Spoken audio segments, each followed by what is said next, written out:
사랑의 주님, 이 시간 저희들을 귀한 예배의 자리로 불러주심을 감사드립니다. 하나님, 광야와 같은 이 세상을 살아가면서 죄와 세상의 가치관으로 물든 저희들을 예배를 통하여 진리를 알게 하시고 구원의 즐거움을 회복시키시며 변함없이 우리를 기다리시는 아버지의 품 안으로 돌이킬 수 있는 믿음을 허락하여 주시옵소서. 혼란하고 불안한 세상을 살아가면서 눈앞에 보이는 현실을 보면서 불안과 두려움에 빠지지 말게 하시고 오직 말씀에 의지하여 그물을 내렸던 베드로처럼 우리도 말씀에 의지하여 한 걸음 한 걸음 믿음의 발걸음을 내딛는 폭포교회 성도님들이 다 될 수 있도록 인도하여 주시옵소서.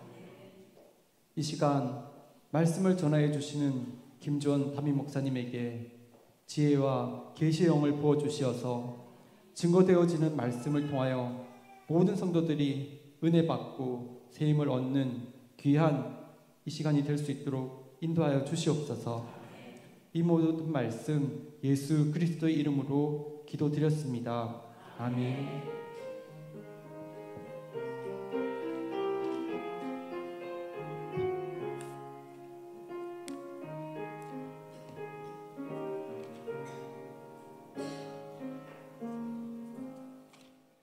자, 오늘 우리에게 주시는 하나님의 말씀은 요한복음 14장 13절부터 14절까지의 말씀입니다.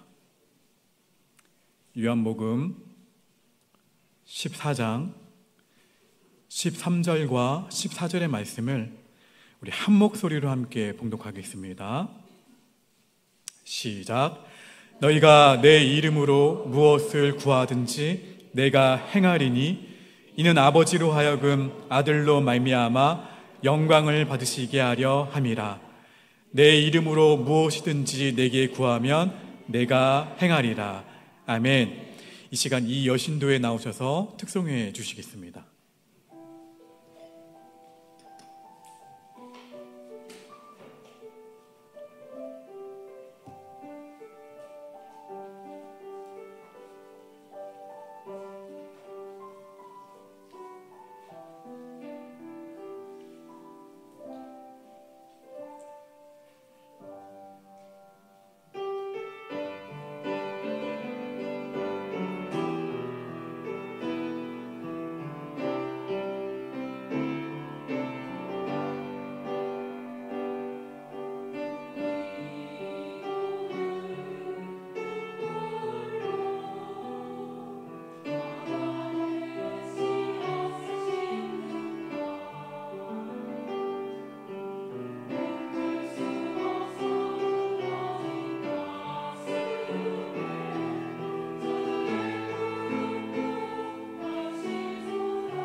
할렐루야. 오후 찬양 예배 가운데 나오신 여러분들을 주의 이름으로 환영하고 축복합니다. 우리 아트샤오 이렇게 한번 고백했으면 좋겠습니다. 기도하면 살 수 있습니다. 기도하면 살 수 있습니다. 여러분, 하나님의 도움 없이도 살 수 있다고 큰 소리 칠 수 있는 사람이 있을까요? 살다 보면 좌절하고 절망하는 일이 얼마나 많은지 모릅니다. 그러니 기도를 배운다? 기도를 배우는 일은 선택이 아니라 사실은 필수예요. 유한한 인간이 하나님과 만날 수 있는 유일한 길이 기도입니다. 기도는 하나님을 믿는 사람들이 누릴 수 있는 특권입니다. 그래서 기도를 배운 사람은 사실 한계와 문제에 직면했을 때, 오전 예배와 연결되자면 나의 삶에 기근이 닥쳤을 때 마냥 좌절해 있지 않고 그냥 살아나는 거예요. 그런데 그 기도에서 빠뜨려서는 안 되는 것이 바로 예수님의 이름으로 기도하는 거예요. 하나님께 이 도달되는 기도의 결정적인 요소 가운데 하나가 예수님의 이름으로 기도하는 것입니다. 그 이유에 대해서 한번 살펴볼 텐데, 첫째, 우리는 예수님의 이름으로 하나님께 나아갈 자격을 얻었기 때문에 그래요. 예수님의 이름이 아니면 우리는 하나님께 나아갈 수 없습니다. 하나님이 받으시는 기도가 있어요. 타락 이후의 인간은 하나님과 직접적으로 만날 수가 없었죠. 구약시대에 하나님과 이스라엘 백성들이 만나는 곳은 성전이었는데 중보자를 통해서만 하나님께 나아갈 수 있었습니다. 죄인이 만약 하나님께 직접 나아가면 그 자리에서 죽임을 당했어요. 그래서 제사장들이 이스라엘 백성들의 죄를 대신해서 짐승을 잡아서 하나님께 올려드렸어요. 그 죄를 그 짐승에게 전가하고, 레위기에는 이 제사와 관련된 복잡한 규정들이 많이 나와 있습니다. 이것은 무슨 이야기를 하는 거냐면 하나님을 만나는 일이 그만큼 쉬웠다, 어려웠다? 어려웠음을 의미하는 거예요. 그 당시에는. 그런데 이 모든 복잡한 과정과 절차들을 단번에 무너뜨린 사건이 있었습니다. 바로 예수 그리스도의 십자가 사건이에요. 그 예수님의 죽으심으로 하나님께 나아가고자 할 때 걸림이 되는 모든 제한이 제거되었어요. 하나님의 아들 그 예수 그리스도의 십자가 죽음은 단번에 영원한 속죄의 제사가 되었습니다. 구약시대에 짐승의 피로 드린 제사는 단번에 영원한 속죄가 되지 못해서 사실 하나님께 나아갈 때마다 희생제물을 바쳐야 했어요.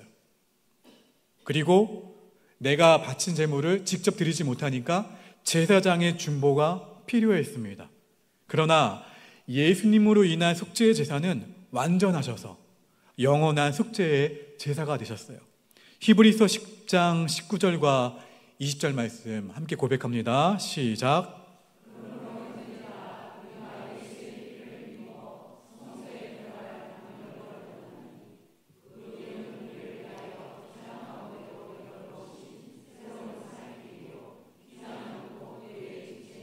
할렐루야. 그래서 예수님의 보혈은, 예수님의 피는 하나님께 나아가는 새로운 길이에요. 하나님께 나아갈 담력을 얻었다는 것은 죄인인 인간이 예수님으로 말미암아 그 하나님의 거룩하심 앞에 두려움 없이 나아갈 수 있게 되었다는 거예요. 그래서 인간이 아무 두려움 없이 하나님께 나아가게 된 근거는 예수 그리스도의 피를 힘입었기 때문입니다. 여기에 예배를 드리는 사람들, 저와 여러분, 어느 사람이나 자격이 있어서 이 자리에 나온 건 아니에요. 오직 주의 보혈에 힘입어 이 자리로 나오게 된 줄로 믿습니다. 그래서 예수님 십자가에 돌아가셨을 때 성소의 휘장이 위에서 아래로 찢어졌어요. 휘장은 하나님과 사람을 가로막고 있었던 것입니다. 휘장이 이처럼 찢어졌다는 것은 예수 그리스도의 몸이 찢어짐으로 누구든지 나아갈 자격을 얻게 되었다는 거예요. 그래서 우리가 기도할 수 있는 유일한 근거는 예수님의 뭐라고요? 보혈이에요. 보혈. 내가 열심히 기도해서 기도 응답을 받는 것이 아니라 예수님이 나를 대신해서 그 고통을 당하셨기 때문에 하나님이 나의 기도를 들으시는 거예요. 우리 언제나 죄인입니다. 아무런 자격이 없어요. 그러면 우리가 기도할 때 얼마나 기도를 오래 했냐?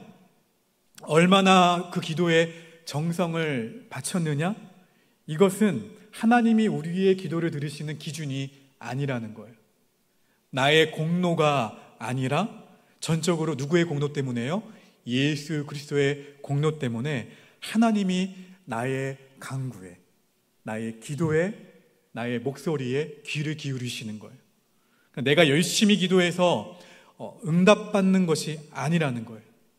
자, 그래서 예수님의 이름으로 하는 이 말은 기도의 절차가 아닙니다. 마지막에 어떻게 기도하죠? 예수님의 이름으로 기도합니다. 근데 사실 절차로 생각하시면 안 돼요. 기도할 수 있는 근거라는 거예요. 기도함으로 주어지는 확신과 평강은 십자가의 예수님을 굳건하게 붙들 때에 주어지는 것임을 명심하시기를 주의 이름으로 축원합니다. 우리 본문 13절과 14절 말씀 다시 한번 읽어봅니다. 시작.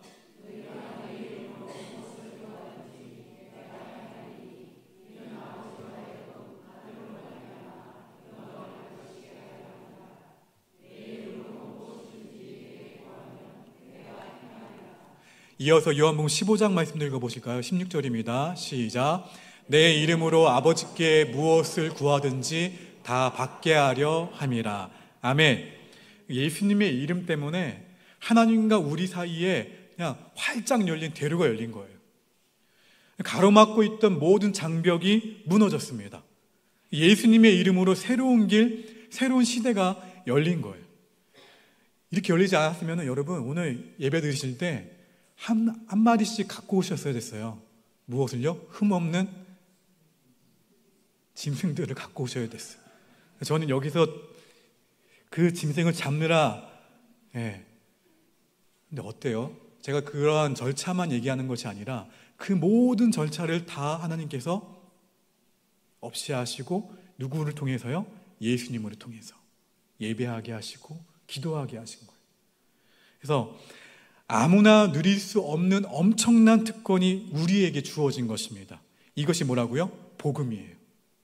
하나님은 사실 나의 상태를 보는 것이 아니라 예수님의 이름으로 인해서 나의 기도를 받으세요. 나의 상태로는 사실 죽었다가 깨어나도 하나님 앞에 나아갈 수 없어요. 근데 예수님의 이름을 의지하면 얼마든지 담대하게 하나님께 나아갈 수가 있습니다. 여러분, 예수님의 이름을 믿으십니까? 아멘? 그러면 주저하지 마시고 예수님의 이름으로 날마다 담대하게 나아가시기를 주의 이름으로 축원합니다. 두 번째, 예수님의 이름에는 능력이 있기 때문입니다. 요한복음 16장 24절 말씀 고백합니다. 시작.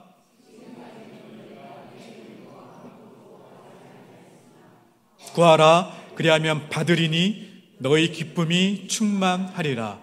아멘. 삶의 어려움, 삶의 힘든 감정, 모든 사건들이 막 일어날 때 기도하는 게 쉽습니까? 쉽지 않습니까? 아니에요. 쉽지 않아요. 그렇죠? 그런데 기억하세요. 예수님의 이름으로 구하시길 바랍니다. 예수님의 이름으로 그냥 강구 정도를 넘어서서 선포하셔야 돼요. 예수님의 이름으로 명하노니 나를 두렵게 하는 이 두려움들은 다 사라질지어다. 할렐루야.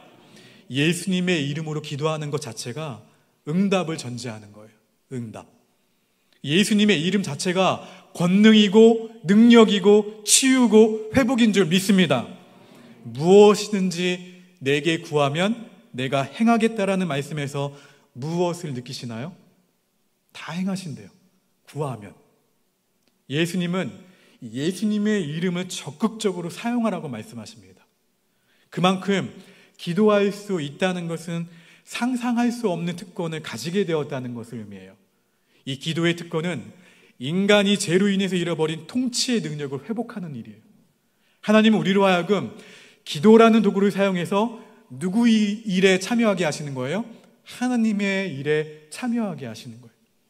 가끔 어떠한 일을 경험하다 보면 한계를 느낄 때가 있나요, 없나요? 있어요. 바로 그때예요. 바로 그때 하나님은 우리를 그냥 청지기로 부르시지 않고 기도라는 엄청난 권세를 주셨어요. 그때 어떻게 하셔야 돼요? 예수님의 이름으로 선포하셔야 돼요. 예수님의 이름으로 기도하시길 바랍니다. 사도행전 3장에서는 베드로와 요한이 성전 미문, 아름다운 미문에 앉아서 한 푼 달라고 구걸하는, 태어날 때부터 일어나지 못한 사람을 누구의 이름으로 세우게 됩니까? 예수님의 이름으로 일으켜 세우는 놀라운 사건이 벌어져요. 사실 이 제자들은 얼마 전까지만 하더라도 예수님의 이름의 권세를 잘 알지 못했어요. 그러다 그 기도의 특권을 사용하자마자 그 능력이 어떻게 되었습니까? 발휘되었어요. 요한복음 1장 12절입니다. 읽어봅니다. 시작. 영접하는 자, 곧 그 이름을 믿는 자들에게는 하나님의 자녀가 되는 권세를 주셨으니. 할렐루야. 하나님의 자녀에게 주는 권세 가운데에는 여러 가지가 있지만 그중 하나가 기도의 권세예요. 예수님의 이름으로 나아갈 때 우리는 하나님의 자녀로서의 특권을 마음껏 누릴 수 있습니다. 그 기도를 통해서 그 특권이 얼마나 대단한가를 경험하게 되는 거예요. 마태복음 7장 11절 말씀 같이 읽어봅니다. 시작. 너희가 악한 자라도 좋은 것으로 자식에게 줄 줄 알거든 하물며 하늘에 계신 너희 아버지께서 구하는 자에게 좋은 것으로 주시지 않겠느냐. 아멘. 이 말씀을 비롯해서 제가 다 인용하지는 않았지만 성경 곳곳에는 하나님께서 우리에게 무언가를 계속해서 주시고자 해요. 많이 나와요. 그래서 아들의 권세는 아버지가 누리고 있는 권세를 함께 누리는 사람이 누구예요? 아들이에요, 아들. 우리 누구의 자녀입니까? 하나님의 자녀예요. 하나님의 그 놀라운 능력의 권세를 사용할 수가 있어요. 기도를 어떠한 교리나 막연한 그 이론으로 생각하지 마시고 기도 그 자체, 그 예수님의 이름이 기도의 능력임을 믿으시고 나의 형편이나 나의 조건이나 내가 느끼는 감정이나 내가 처한 상황을 바라보지 마시고 예수님의 이름을 굳건히 붙들고 기도하시기를 주의 이름으로 축원합니다. 야고보서에서 믿음의 기도는 병든 자를 어떻게 합니까? 구원해요. 그리고 의인의 간구는 역사하는 힘이 크다. 분명히 말씀하셨어요. 도전합니다. 예수님의 이름으로 구하십시오. 예수님의 이름의 권세를 기도를 통해서 확인할 수 있는 저와 여러분이 되시기를 축원합니다.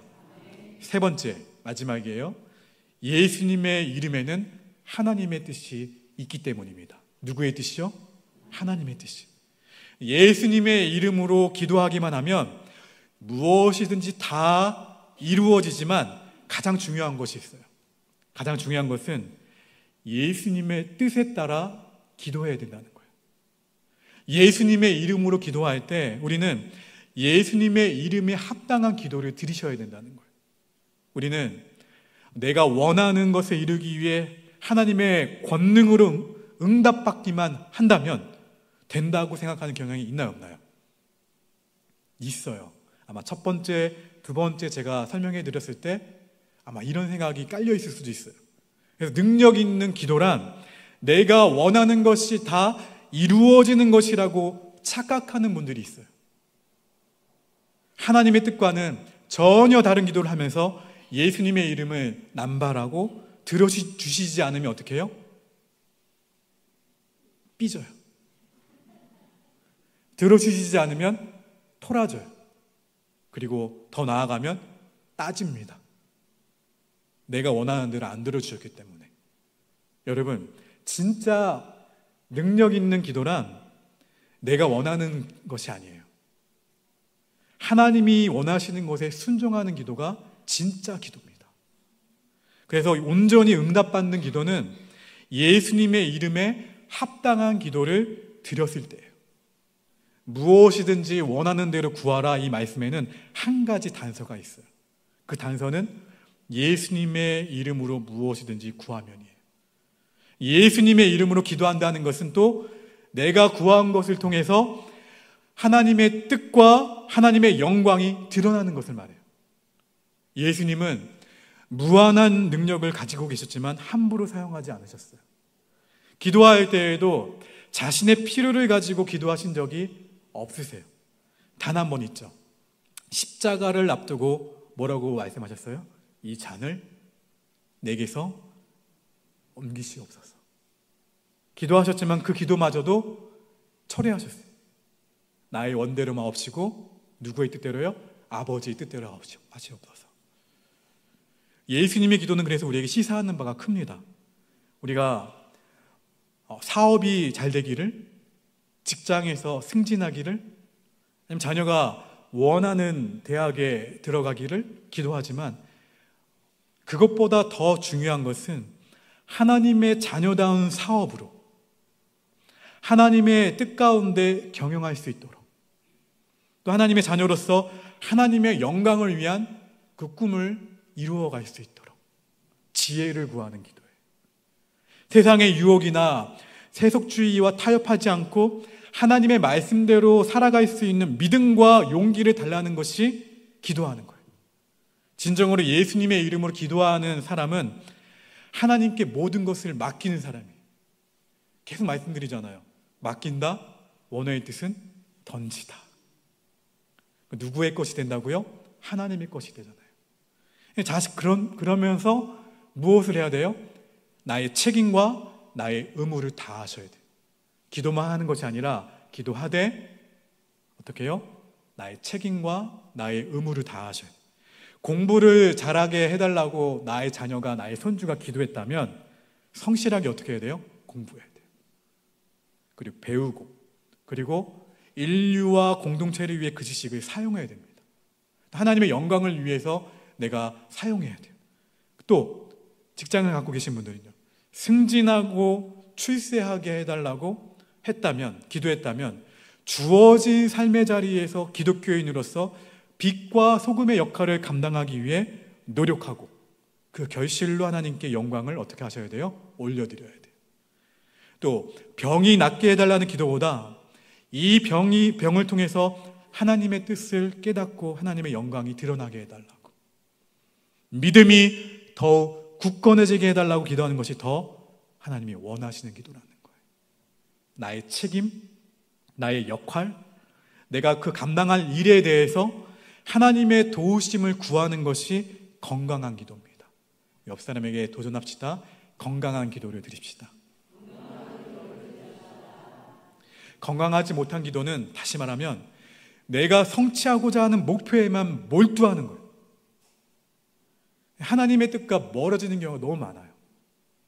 내 욕심과 나의 탐욕으로 하면서 예수님의 이름으로 포장하는 기도를 하는 어리석음을 범하게 되는 거죠. 마치 기근이 닥치자 어디로 갔던 아브라함처럼요, 애굽으로 방향을 돌렸던 것처럼 내 기도가 그렇게 될 때가 있다는 거예요. 여러분, 그래서 예수님의 이름으로 기도하려면 예수님의 무엇을 아셔야 돼요? 마음을 아셔야 돼요. 예수님의 의중을 아셔야 돼요. 예수님의 뜻을 아셔야 돼요.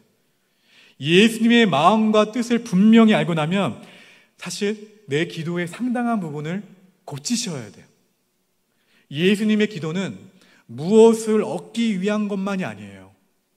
무엇을 따라합시다. 무엇을 포기하기 위한 기도였다. 할렐루야. 이러면 더 이해가 되실 거예요. 예수님의 기도는 무엇을 얻고자 했던 기도가 아니셨어요. 무엇을 포기하는 기도였어요. 이렇듯 예수님의 마음을 품고 기도할 때 우리는 예수님의 이름에 합당한 기도를 드릴 수 있게 되는 거예요. 하나님께서 사랑하는 그 아들의 이름을 저와 여러분에게 주셨습니다. 그래서 예수님의 이름으로 기도한다는 것은 은상가은이에요. 은혜 중에 은혜예요. 축복 중에 축복입니다. 이것을 놓치지 마시기를 바랍니다. 우리를 무엇으로 불러주셨어요? 거룩한 소명자로 불러주셔서 하나님의 영광과 하나님의 능력을 드러내기 원하신다는 것을 기억하시고 하나님의 목적에 맞게 기도하시기를 바랍니다.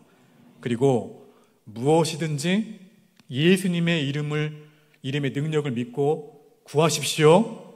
그래서 하나님의 영광을 드러내고 하나님의 성품을 드러내고 하나님 나라의 확장하는 일에 귀하게 쓰임받는 저와 여러분들 복의 근원, 복의 통로가 되시기를 주의 이름으로 축원합니다. 우리 옆 사람에게 고백합시다. 거룩한 소명자여, 복의 근원이 될지라. 할렐루야. 오늘 이 마음 담아서 하나님께 이 고백을 올려드려 볼까요? 우리 하늘에 계신 찬송가입니다.